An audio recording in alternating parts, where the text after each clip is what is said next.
ሰላም ጤና ይስጥልን። ወቅታዊ እውነተኛና የተተነተኑ መረጃዎችን በፍጥነት የሚያደርሳችሁ የፈጠነ ሚዲያ ነው። ዛሬ በሀገር ውስጥና በዓለም አቀፍ ደረጃ የተከሰቱ እጅግ አሳሳቢና አንገብጋቢ ጉዳዮችን በጥልቅ ትንታኔ ይዘንላችሁ ቀርበናል። በደቡብ አፍሪካና በሳውዲ አረቢያ ያሉ ዜጎቻችንን ደህንነት ለመጠበቅ መንግስት የወሰደው አስቸኳይ እርምጃ፣ ግብጽ በአፍሪካ ቀንድ እያደረገች ነው ስለተባለው ከበባና ትንኮሳ የውጭ ጉዳይ ሚኒስቴር የሰጠው ጠንከር ያለ ምላሽ፣ እንዲሁም በአዲስ አበባ ሊካሄድ ስላለው ታላቅ አገር አቀፍ የሰላምና ጸሎት መርሃ ግብር ዝርዝር መረጃዎችን ይዘንላችሁ ቀርበናል።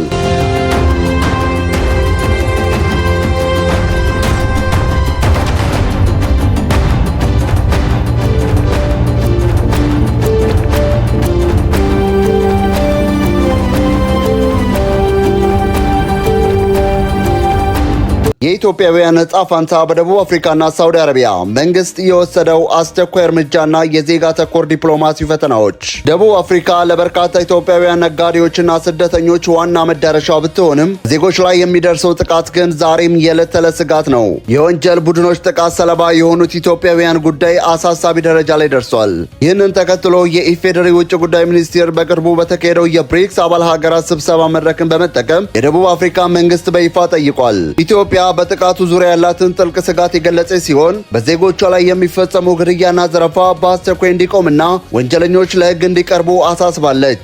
የደቡብ አፍሪካ መንግስት በበኩሉ ጉዳዩን በትኩረት እየተከታተለው መሆኑንና የተደረሰበትን የጽናትና የደህንነት ክትትል ውጤት በቅርቡ ይፋ እንደሚያደርግ ለኢትዮጵያ መንግስት ቃል ገብቷል።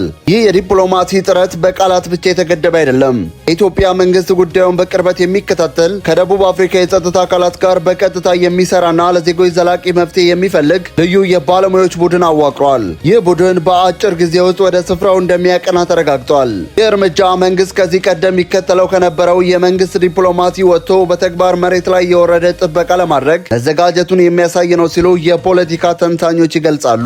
የዜጋ ተኮር ዲፕሎማሲው ትኩረት ደቡብ አፍሪካ ላይ ብቻ አልቆመም። በመካከለኛው ምስራቅ በተለይም በሳውዲ አረቢያ የሚገኙ ወገኖቻችንን ሰብአዊ መብት ለማስከበር አዲስ የሁለትዮሽ ውይይት ተካሂዷል። የሁለቱ ሀገራት መንግስታት በጋራ ባደረጉት ምክክር በሳውዲ የሚኖሩ ኢትዮጵያውያን ደህንነታቸው እንዲጠበቅና ከሁሉም በላይ ደግሞ የወደፊት ስምምነቶች ህጋዊ የሥራ ስምምነት መሰረት ያደረጉ እንዲሆኑ መስማማታቸው ተገልጿል። ይህ ስምምነት ህገወጥ የሰዎች ዝውውርን ከመቀነስ ባለፈ የዜጎችን ክብርና መብት በህግ ፊት የሚያስከብር ይሆናል ተብሎ ይጠበቃል። የውጭ ጉዳይ ሚኒስቴር ቃል አቀባይ አምባሳደር ነቢያት ጌታቸው በሰጡት ወቅታዊ መግለጫ የኢትዮጵያ የውጭ ጉዳይ ፖሊሲ ማዕከል ዜጋ ተኮር ዲፕሎማሲ መሆኑን በድጋሚ አረጋግጠዋል። ቃል አቀባዩ እንዳሉት ኢትዮጵያ በማንኛውም የዓለም ክፍል የሚገኙ ዜጎች ደህንነታቸው የተጠበቀ እንዲሆን ከየሀገራቱ መንግስታት ጋር በቅርበት የመስራት አቅሟን እያጠናከረች ነው። እንዲሁም በደቡብ አፍሪካና በሳውዲ ያሉ የኢትዮጵያ ኤምባሲዎች ለዜጎች ጥሪ ፈጣን ምላሽ የሚሰጡበትን አቅም ማሳደግ፣ በተጨማሪም በደቡብ አፍሪካ በኢትዮጵያውያን ላይ ወንጀል የፈጸሙ አካላት ለፍርድ እንዲቀርቡና የሞራልና የህግ ጫናውን አጠናክሮ መቀጠል ላይ በትኩረት ሊሰራ ይገባል።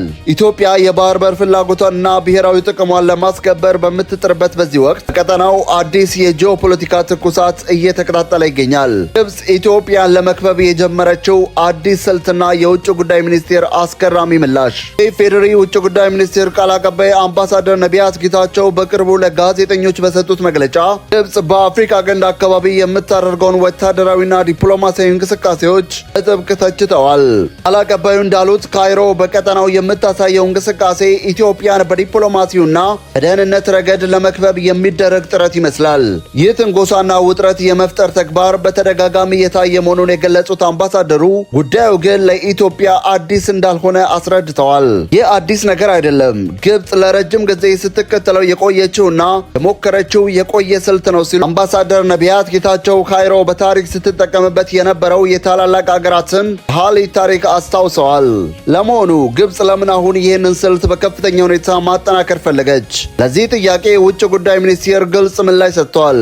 ኢትዮጵያ የባህር በር የማግኘት ህጋዊና ታሪካዊ ፍላጎቷን በይፋ ባነሳችበት ማግስት ይህንን ፍላጎቷን ለማጨናገፍና ሀገሪቱን በየብስ ለመቆለፍ የሚደረጉ የውጭ ጫናዎች ጨምረዋል። ኢትዮጵያ ጥቅሟን ለማስከበር በምትነሳበት ጊዜ ሁሉ በካይሮ በኩል የማነቅ አዝማሚያዎች እንደሚስተዋሉ የገለጹት ቃል አቀባዩ እውነታ ራሱ ኢትዮጵያ የራሷ የባህር በር እንዲኖራት የምታደርገው ጥረት ምን ያህል አስፈላጊና አንገብጋቢ መሆኑን ማሳያ ነው ብለዋል። የውጭ ጉዳይ ሚኒስቴር እንዳስታወቀው የኢትዮጵያ ምላሽ ግልጽና የማይቀየር ነው። እርሱም የባህር በር አጀንዳዋን ይበልጥ አጠናክራ መቀጠል ነው። ሆኖም ግን ይህ የባህር በር ፍላጎት በኃይል ወይም በጦርነት የሚሳካ ሳይሆን ፍጹም ሰላማዊ፣ ህጋዊና ዲፕሎማሲያዊ በሆነ መንገድ ብቻ መሆኑን መንግስት በተደጋጋሚ ለዓለም ማህበረሰብ አስረድተዋል። ይህ አጀንዳ የኢትዮጵያ ህዝብ በሙሉ የተስማማበትና ከተለያዩ ዓለም አቀፍ አካላትም ድጋፍ ያገኘ በመሆኑ በውጭ ጫና የሚቆም እንዳልሆነ ተገልጿል። የሰሞኑን የውጭ ጉዳይ ሚኒስቴር መግለጫ በጥልቅ ስንመረምረው በአፍሪካ ቀንድ አዲስ የኃይል አሰላለፍ እየተፈጠረ መሆኑን እንረዳለን። ግብጽ ከቅርብ ጊዜ ወዲህ በቀጠናው ካሉ አንዳንድ ሀገራት ጋር የምታደርገው ወታደራዊ ስምምነትና የጦር መሳሪያ ድጋፍ በቀጥታም ሆነ በተዘዋዋሪ በኢትዮጵያ ላይ ጫና ለመፍጠር ያለመ መሆኑን የፖለቲካ ተንታኞች ይስማሙበታል። ነገር ግን ይህ የካይሮ ስልት የቆየ የቀዝቃዛ ጦርነት ስነ ልቦና የወሰደው እንጂ የአፍሪካን ቀንድ ዘላቂ ሰላም የሚያመጣ አይደለም። ኢትዮጵያ በበኩሏ የባህር በር ጥያቄዋን ከቀጠናው የኢኮኖሚ ትስስርና በጋራ የማደግ መርህ ጋር አጣጥማ ካላቀረበችው የዲፕሎማሲ ፍልሚያው በቀጣይ ጠንከር ያሉ ፈተናዎችን ሊጋፈጥ እንደሚችል ይገመታል። የውጭ ዲፕሎማሲያዊ ጫናዎችንና የጂኦፖለቲካ ትኩሳዎችን በጠንካራ አቋም ለመመልከት የውስጥ አንድነትና የህዝቦች አብሮነት መጽናት መሰረታዊ የቤት ስራ ነው። ይህንን የውስጥ አንድነት ለማጠናከርና ልዩነቶችን አውርዶ ለሀገር ዘላቂ ሰላም በሀገር ለመቆም አዲስ ታላቅ ጥሪ ተላልፈዋል። የፈጠነ ሚዲያ ወደ ሰማነው የመጨረሻ አጀንዳው ሲያመራ የኢትዮጵያ የሃይማኖት ተቋማት ጉባኤ የፖለቲካ መሪዎችን፣ የመንግስት ባለስልጣናትንና ህዝብን በአንድነት የሚያገናኝ ታላቅ ሀገር አቀፍ የሰላምና የጸሎት መርሃ ግብር በአዲስ አበባ። የኢትዮጵያ የሃይማኖት ተቋማት በሰጠው ጋዜጣዊ መግለጫ ሀገር አቀፍ የሰላምና የጸሎት መርሃ ግብር በአዲስ አበባ አራዳ ፓርክ እንደሚካሄድ በይፋ አረጋግጧል።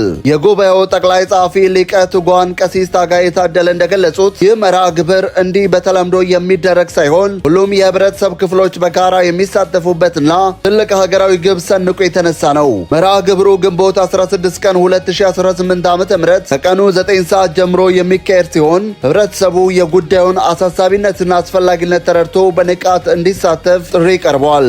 ይህንን የሰላምና የጸሎት መርሃ ግብር ልዩ የሚያደርገው በስፍራው የሚገኙት እንግዶች ስብጥር ነው። እንደ ጉባኤው መግለጫ ከሆነ በመድረኩ ላይ የሁሉም የጉባኤው አባል ቤተ እምነቶች፣ የክርስትና፣ የእስልምና፣ ሌሎችም ተቋማት ከፍተኛ የሃይማኖት አባቶችና መሪዎች በአንድነት ይቆማሉ። የተወደዳችሁ የፈጠነ ሚዲያ ተከታታዮች ለዛሬ ያዘጋጀንላችሁ ታላላቅ የዜና ትንታኔዎቻችን እነዚህን ይመስሉ ነበር። በውጭ ሀገር ያሉ ዜጎቻችን ደህንነት፣ የቀጠናችን ጂኦፖለቲካና የሀገራችን የውስጥ የሰላም ሁልጊዜም ትኩረት የምንሰጣቸው ጉዳዮች ናቸው።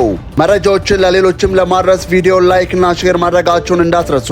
ሁልጊዜም ፈጣንና ሚዛናዊ መረጃዎችን ቀድማችሁ ለማግኘት ቻናላችንን ሰብስክራይብ አድርጉ።